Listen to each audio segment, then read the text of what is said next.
Hey everyone, it's Jonathan here. So we all know that housing can be one of the most expensive things we pay for on a month-to-month basis. The average American spends about 30% of their take-home income just on housing alone. According to a Harvard University study, 32% of US households are cost burdened when it comes to housing. And that basically means where you have to spend more than 30% of your income to be able to afford housing. But what if there was a way for you to cover all your housing expenses without spending a dollar? That's where house hacking comes in. So in this video, I'll explain to you what house hacking is and how I use it to live for free. Hopefully the information in this video can help you get started on house hacking and living for free. And all I ask for in return is that you hit the like button for YouTube algorithm. It greatly helps out the channel. So let's get right into the video. So let's start off with explaining what house hacking is. House hacking is when you rent out unused portions of your property and use that income to try to cover the expenses of the property. So with house hacking, basically what you would do is that you would just buy some kind of residential real estate property. It could be a multi-unit building or it could be a single family home. You would then move into either one of the units or one of the rooms, and you'll rent out the other rooms that are on the property. Then you would use the rents that you collect from renting out the different rooms or different units, and you'll use that to cover all the expenses of the property. Usually this is done with multifamily properties, but I've also seen people who do it with single family properties as well. And also this can be done in any part of the country. So for me, for example, I live in Northern California where the home prices are very high, but yet I'm still able to house hack and able to rent out different portions of my property to live for free. Let me share my story of how I got started with house hacking. First thing I did was save money. So when I was in college, I had worked so much that I was able to save about half of my income. After college, I moved back home with my parents, and I didn't have to pay any rent. So I was able to save even more money. So after a while, I wanted to get my own place. So I decided to start figuring out how am I going to live outside of my parents' house for as low priced as possible. So initially when I started my search, I started to look for rooms to rent out. But then I had realized that I had enough money saved up where I could go and buy a house of my own. So what I decided to do is I decided to talk to a loan officer and get pre-approved for a home. And after I had gotten pre-approved, I started to look for both single and multifamily properties. During my search, I had found a duplex that was in one of the most up-and-coming neighborhoods in Sacramento. And it was within my price range. So I put an offer on it and my offer got accepted. The house cleared escrow and I took ownership of it. So when I did take ownership of the property, there was one side of the duplex that was already rented out. The other side needed a lot of cosmetic work. So I decided to go ahead and remodel the other side of the property. When I bought the duplex, I had inherited one tenant. The vacant unit was in very bad cosmetic shape.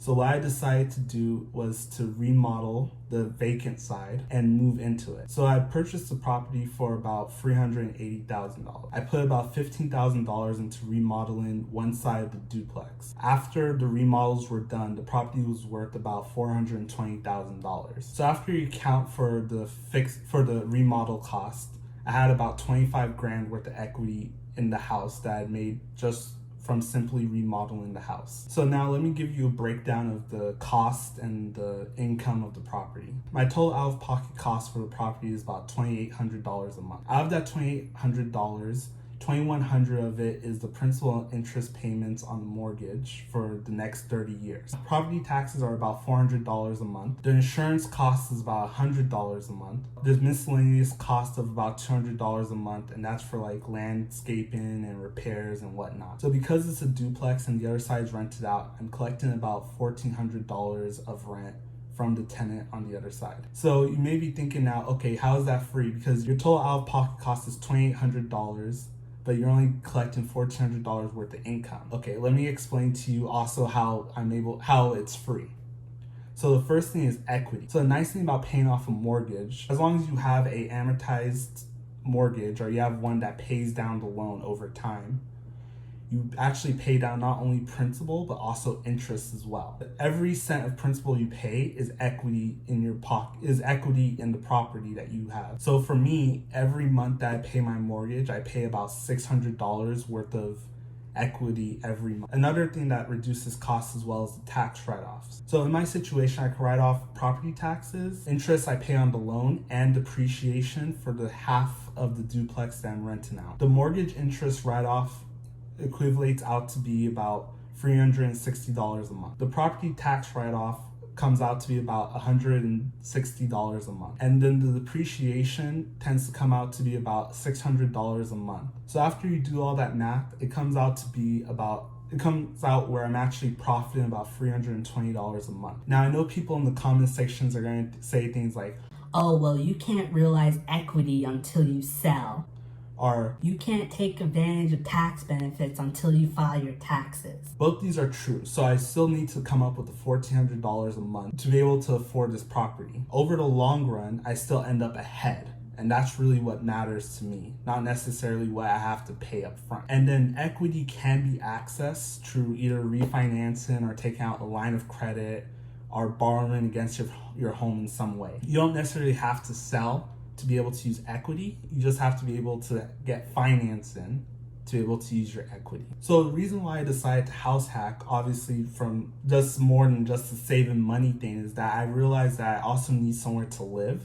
So if I need somewhere to live, I might as well find somewhere to live for free. So the savings that I realized from house hacking actually allows me to make more investments into whether it's stocks or more real estate deals or whatever. By me being able to bolster my investments, it actually allows me to build my net worth even quicker. Also, through principal paydown and remodeling, I was able to build equity in the property, and I was also able to boost my net worth very quickly. I personally recommend, especially if you're young and you don't have a big family, that you should consider house hacking, because it's a very convenient way for you to get housing for a very low price. And it also allows you to start building equity in real estate versus you renting and not building equity. So thank you for watching. So if you enjoyed this video, please hit the like button. It greatly helps out the channel and for the YouTube algorithm. Also, if you want to see more videos like this, hit the subscribe button and notification bell so you get notified anytime I post a new video. If you have any questions or comments,